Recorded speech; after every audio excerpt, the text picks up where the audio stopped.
Okay, in this next video, we're gonna take this build further ahead. You can already see the base chassis that we did last time. We made a new component called base chassis and we transferred all the channels into this. So you can see it here. To make things a little less complicated on the screen, I'm gonna turn off all the join symbols. I can do that by simply clicking on this bulb here. And all the join symbols are gone. Now all I have is a base chassis, the channels, the framework, and we're going to start building the first drive wheel assembly. So in this picture here you can see that what it shows is that all these components or subcomponents except the axle, the other four components here are all going to be joined using 4 long screws. So they will go through these 4 holes. The point is they have to all be rigidly jointed, and then finally this piece here, which is the axle hub, will be joined to the axle. In real life, that is how the connections will be made. In CAD, what we're going to do is basically create rigid joints between each part. And this time, instead of using the 4 screws or 2 screws, I'm going to make the joint using the center axis of all of these parts, which makes sense because the axle is going to pass through all of them, right through the center. All of them have to be on the same axis.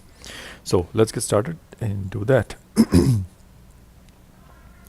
Go back to my Tetrix kit. I'm going to bring in these parts: the gear, hub, spacer. There is a 4-inch wheel, this 80 tooth gear, axle hub, and a 100mm axle. So let's start doing that. First I'll bring in the wheel. There are 2 types of wheels. We want the regular 4-inch wheel. I'm just going to do one. So I'm bringing one in. This instructions calls out to do 2 sets of them. We'll just make one in this video, and you can repeat it for the other one, or we can see later how we can actually duplicate it or mirror it when you're doing the assembly. Okay, so right now we got this wheel, it has come in. I'm just gonna move it where it's clear of everything else, and then we can start building it. So I'm gonna say okay, that position is fine. We need a gear hub spacer. Let's search for that. Gear hub spacer.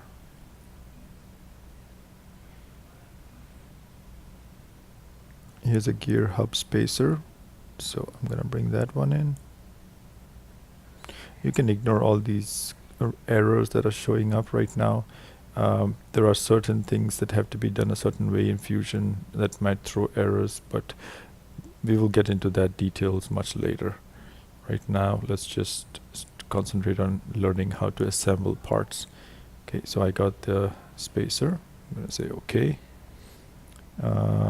Let's get the next part in. We need a 80 tooth gear. We need an axle hub. So here's the 80 tooth gear. I'll bring that in. I'm just going to kind of lay it out in the same kind of sequence that we see on this picture here.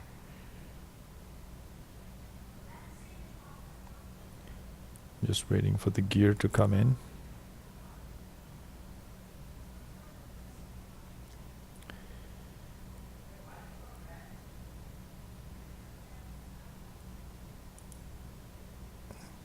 It's taking some time, but there it is. This one I'm going to turn it around a little bit so it's in the same orientation, going to 90 degrees. I'll move it up here a little bit in front of this, and then say okay. Bring in the axle hub. So if I can find the axle hub. This is a shaft hub, not that one. I need an axle hub, which is this one over here. So bring that in.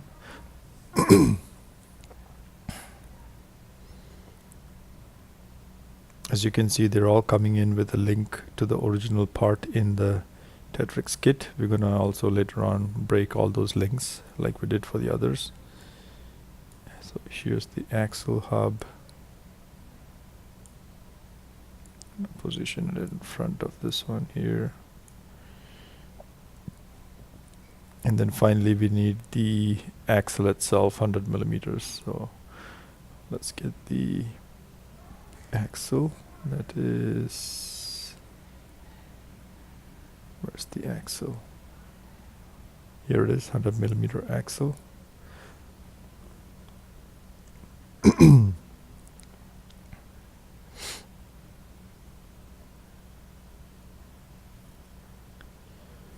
It's still coming in.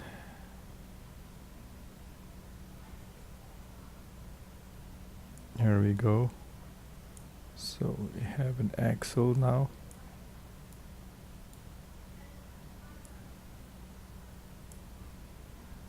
Perfect. Say OK.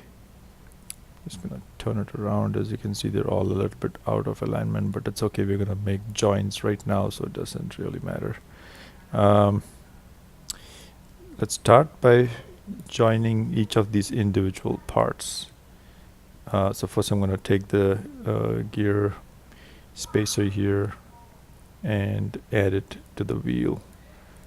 I'm going to say joint, so say J for joint. Select my first component. I'm going to move this.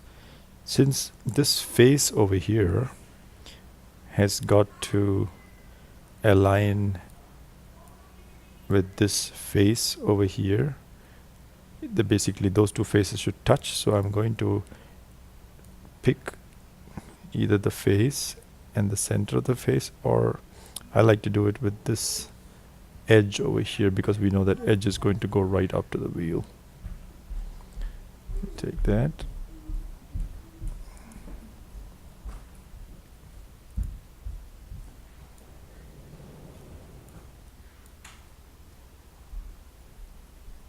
It's gonna come to the center of the wheel here. There, it's joined. That's good. And do the same with this edge over here. I'm going to join the gear, basically this side of the gear. So say J again for joint. I'm gonna go pick this one edge and get the center, because this face of the gear is going to basically come and touch this face here. So I'm basically picking these two edges which will come together in the center of that, then it will be aligned in the center there. Say OK. You can see those three pieces are joined. One more to join here, which is this side of this axle hub. Do the same thing, J for joint, go pick this edge. I'm gonna zoom out here. Go pick this edge and find the center, and that face is going to now come and touch this face here. So I'm gonna take it to this edge, this center, there. Now all of them are together. Say OK. It's pretty simple, I think. All of these are rigid joints, and finally you want to put the axle into it. So if you look at this picture, it looks like the axle is a little bit protruding from, let's see if I can show that better. It's a little bit protruding here from the end of the wheel, so that doesn't give a distance or anything, so we're going to do an approximate positioning of that part. Let's see how we can do that. So back to the model. I have the axle here, and I need to move the axle and make it a rigid joint between the axle and one of these components. I'm going to select the wheel. Since they're all joint already, making the axle joint to one of them joins it to everything. They're all going to be rigid. So again, let's take J for joint. This time I'm going to take the axle. You can take any one of these edges and the center of that one. I'm going to say I want to join that to the wheel. In this case, I'll pick this edge and it should come and line up perfectly on this edge. But what we want is to get it to protrude a little bit like this. So what we can do is, once we line that up there, you see the option right now, you have an option to move it. So we can move it a little bit by 5 millimeters or something like that. So then we'll see how it looks. Once we hit OK, there, it's is that right? Let's take a look. What happened here? Nope, it moved in the wrong axis. That was not the direction we wanted to move it. So I'm gonna go back, find that joint. As you can notice here, this joints are in this folder. I'm gonna find that one, right click on it and say edit the joint. So that was not the one I wanted to move. I wanted to move in a different direction. So I'm going to make this 0 here. I can just put the value 0. It should come back to the center. What we can also do is play around over here. You can put an offset here and see which one is actually moving. So let's say I put an offset here of 5 in the Y direction. That's not what I want. So I'll go back to 0. So the Z direction is probably the one we want. Put 5. There it is. See how it moved forward? Now that looks better. So it's rigidly joined. We put an offset so that it will look like it was in the picture. There's just one other thing to do. You see how the shaft is not, or the axle is not perfectly circular. There's a small flat surface on top of it. The reason you have that is, in reality, this screw over here has to be tightened onto the shaft for it to become a solid joint. And you do not tighten it on the curved part of the shaft, you tighten it on the flat. So in other words, I need to actually turn the shaft a little bit inside here. And you can do that probably by adjusting the angle. So let's try putting a value of 5 in here. Did it turn? A little. I think we need more than 5. So at 10, not enough. I'm going to move it to 25 or 20. That was too much, it looks like. Oh, I put 120, that's why. 20 is not enough. I'm going to move to 50. Let's see, does that look like it is lined up more or less?